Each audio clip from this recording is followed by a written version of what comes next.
अभी मैं आप हज़रात को बताऊंगा कि मैंने किन किन शख्सियात का इंटरव्यू किया सोशल मीडिया पे। नाम तो बहुत ज़्यादा है, लेकिन कुछ मखसूस लोगों का तज़किरा करूंगा आपके सामने। अल्लाह का मुझ पर बड़ा एहसान, बड़ा फजल है। एक बात मैं पहले बताना चाहूंगा कि ये बात लोग कहते हैं कि मदरसे में पढ़ा हुआ इंसान कभी भी किसी काम नहीं आता।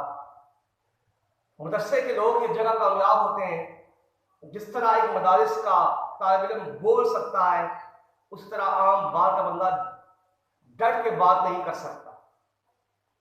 और मैंने ऐसे लोगों का इंटरव्यू किया है कि मैं कभी सोचा ही नहीं था कि मैं भी वहां इंटरव्यू करूंगा। इतने बड़े लोगों में बैठ के, इतने बड़े लोगों में अल्लाह का फजल और वालिदैन की दुआओं से, जिसमें सबसे पहले सरदार यूसुफ साहब, वफाकी वजीर मजहबी उमूर, नून लीग वाले, हजारे वाले, जब ये वजीर थे उस वक्त मैंने इनका मैंने इंटरव्यू किया था। मुझे आज भी याद है कि तकरीबन रात शायद 12 बजे का टाइम था। दंगाल के दारुल फारूकिया में मैंने इनका इंटरव्यू किया था। बड़ा मेरे को प्रेशर था उस वक्त। बड़े बड़े उलमाए किराम, बड़े बड़े अकाबिर शयूख, बड़े बड़े सियासतदान, बड़े बड़े मीडिया के लोग वहाँ मौजूद थे। मैंने इनका इंटरव्यू वहाँ किया तो वो मुझे मुश्किल लग रहा था। तो मैंने उनसे ये सवाल किया कि आप क्या समझते हैं कि इस वक्त हमारे उलमाए किराम को, हमारे मदारस के लोगों को मीडिया पे आना कैसा है। उन्होंने कहा कि यही लोग आगे आएंगे तो गलत लोग पीछे होंगे। और सरदार यूसुफ साहब ने कहा था कि आप लोगों का आगे आना बहुत जरूरी और लाजमी है। मुझे खुशी भी हो रही है। हुआ ये कि वो इंटरव्यू जब हो गया तो किसी टेक्निकल वजूहात की वजह से गलती से कहीं वो इंटरव्यू हमसे कार्ड से डिलीट हो गया। मेरे साथ वक्त मेरे दोस्त मौजूद थे, जनाब शहजाद नवाज साहब, ये भी इस चीज के गवाह है। उसके बाद दूसरा मैंने इंटरव्यू किया वफाकी वजीर तालीम जनाब बलीगुर रहमान साहब का। एक अजीम शख्सियत है बलीगुर रहमान साहब। इनका मैंने इंटरव्यू किया था इस्लामाबाद आईटी के अंदर, इस्लामाबाद होटल में, जो एक बहुत बड़ा होटल है, वहां पे इनका इंटरव्यू किया था मैंने। और इन्होंने भी ये बात कही थी कि इस वक्त आप जैसे लोगों का, दीनदार लोगों का, अच्छे लोगों का आगे आना मीडिया में जरूरी और लाजमी है। बड़ी उन्होंने हौसला अफजाई मेरी की थी। उसके बाद अब्दुल हमीद लोन साहब का मैंने इंटरव्यू किया। अब्दुल हमीद लोन साहब ये आज़ाद कश्मीर हुर्रियत कॉन्फ्रेंस के मरकजी रहनुमा है और बड़ा नाम है इनका आज़ादी कश्मीर में। आज भी इनका इंटरव्यू मौजूद, तकरीबन आधे घंटे 35 मिनट का मैंने इंटरव्यू किया था इनका। उसके बाद यादगार इस्लाफ मौलाना कारी सईदुर रहमान तनवीर साहब जो हमसे जुदा हुए, इनका मैंने तकरीबन काफी लंबा इनका इंटरव्यू था। उसके बाद रावलपिंडी की बड़ी मशहूर सियासी समाजी शख्सियत, चेयरमैन रावलपिंडी के रहे जनाब रियाज भट्टी साहब, इनका मैंने इंटरव्यू किया। उसके बाद JUI इस्लामाबाद के अमीर मौलाना अब्दुल मजीद ज़ारी साहब और मोहतमीम जामिया फुरकानिया मदनिया जो मेरा मादरी इल्मी भी है। बड़ा बेहतरीन इंटरव्यू है, आप लोग देखें भी वहां जाके। काफी लंबा इंटरव्यू था, मेरे उस्ताद भी थे ये। तो बड़ा मुश्किल होता है उस्ताद के सामने बैठ कर इंटरव्यू करना। उसके बाद ताहा कादरी, यारम इस्लाम पाकिस्तान की बहुत बड़ी शख्सियत हैं, बहुत बड़े नातखा हैं, उनका इंटरव्यू मैंने किया।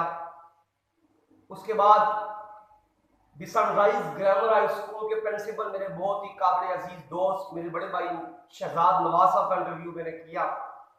उसके बाद बेशुमार स्कूल, कॉलेज, यूनिवर्सिटियों के बच्चों का, बच्चियों का जो जिनके अंदर टैलेंट था, उनके मैंने तकरीबन कोई 50 से ज्यादा शायद मैंने बच्चों के इंटरव्यू मैंने किए, जो टैलेंट था, जो काबिल थे, जिनका एक नाम था। उसके बाद अल्लामा इकबाल नेशनल स्कूल के प्रिंसिपल जनाब इफ्तिखार साहब रावलपिंडी का इंटरव्यू मैंने किया। और विफाक, आपको मैं यहाँ मजे की बात बताऊं, एक इंटरव्यू ऐसा भी आया मेरी जिंदगी में एक टीवी चैनल पे। जब वहां पे मैंने इंटरव्यू करने के लिए मैं गया, सब तैयारी मेरी मुकम्मल होगी, मुझे बुलाया प्रोड्यूसर साहब ने। प्रोड्यूसर काम होता है कि पूरे प्रोग्राम को तरतीब देना, उसके बगैर प्रोग्राम नहीं हो सकता। मुझे कहा गया कि आप इंटरव्यू करेंगे, लेकिन हमारी शर्त ये है कि आप टोपी उतार के बाल कंघी करके बैठ के इंटरव्यू करेंगे, टोपी उतारेंगे अपनी। तकरीबन 1 घंटा बहस और मुबासा चलता रहा, मेरे उनसे बात चलती, उनको समझाता रहा कि टोपी में नहीं उतारूंगा चाहे जो कुछ भी कर लूं।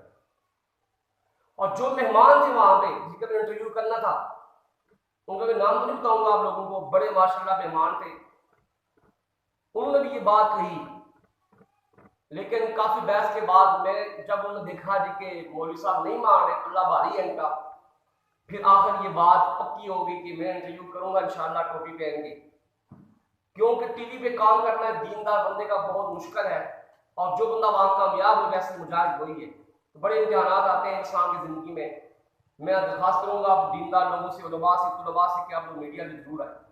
उसके बाद रावलपिंडी मेयर और मारूफ सियासी शख्सियत जनाब सरदार नसीम साहब के वाइस चेयरमैन गुलफराज जदून साहब का 2-3 मरतबा मुझे इंटरव्यू करने का मौका मिला।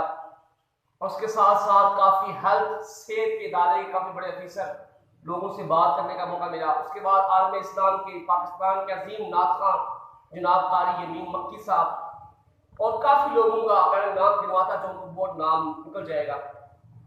यहाँ पे बात बताना मैं जरूर समझता हूँ कि जब उलमा इकराम मुझे देखते थे अपने सामने बैठे हुए, तो बड़ी खुशी महसूस करते थे कि हमारा बच्चा, हमारा तालिब इल्म मदरसे का पढ़ा हुआ आज माशाल्लाह इस तरह बोल रहा है, काम कर रहा है। ये सब असातिज़ा की दुआओं और वालिदैन की दुआओं की वजह से था।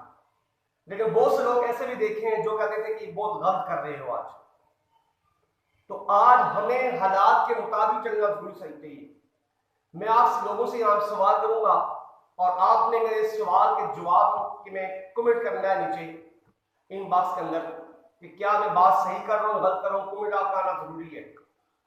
क्या हमें हालात के तकाजों को, हालात को सामने रखते हुए जिस चीज का हालात तकाजा कर रहे हैं, हमें वो काम करना जरूरी है, लाजमी है या नहीं? क्योंकि आज दुश्मन इस्लाम मीडिया पे आके हमें ललकार रहा है, हमें भी उसी मैदान में जाके उसका जवाब देना है। इसलिए बहुत जरूरी है दीनदार लोगों का मीडिया पे आना। आप लोग दुआ भी करें, मेरी हिम्मत अल्लाह पाक मुझे साबित करनी दे। अब बहुत से लोग ऐसे जो कहते हैं कि आप तो दीनदार बंदे, मौलवी का आप क्या करेंगे कामों से। अगर ये काम हम नहीं करेंगे, सियासत ये चीजें हम नहीं करेंगे, तो फिर और कौन लोग करेंगे? फिर लोग जो आते हैं वो गलत करते हैं, फिर हम लोग कहते हैं जी कि ये क्या हो गया। इसलिए आप लोग बढ़ चढ़ के मीडिया पे आए। उलमाए हक से मेरी गुजारिश है दीनदार लोगों से, ताकि एक असली चेहरा मदारिस का, उलमा का आवाम के सामने आए। अल्लाह पाक हम सबको अमल करने की तौफीक अता फरमाए।